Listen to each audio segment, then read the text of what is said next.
L'Opac-du-Rhône, c'est d'abord toute une histoire étroitement liée à celle du logement social en France.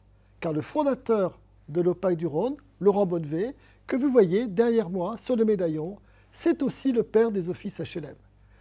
En 1912, Laurent Bonnevet est député du Rhône. Il propose une loi qui permet aux communes et aux départements de financer des offices indépendants d'habitation à bon marché. Cette loi est adoptée le 23 décembre 1912.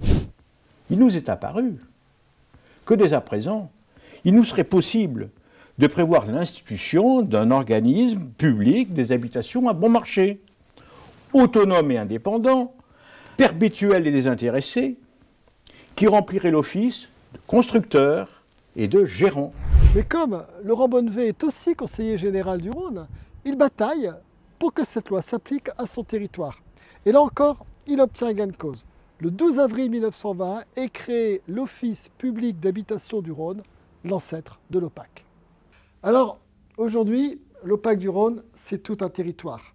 Depuis 2015, l'Office couvre le périmètre de la collectivité territoriale du Rhône.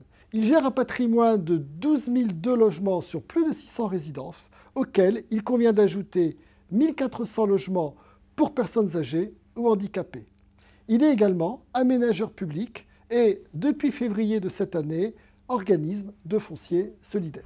Mais l'Opac du Rhône, c'est aussi une somme de compétences. 260 collaboratrices et collaborateurs, forts de leur expertise et de leur engagement.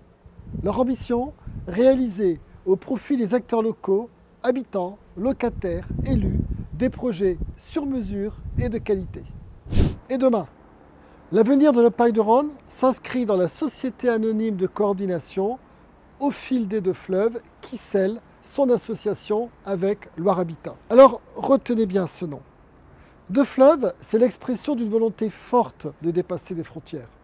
Deux fleuves, c'est la puissance d'un groupe qui totalise 24 000 logements et 560 salariés.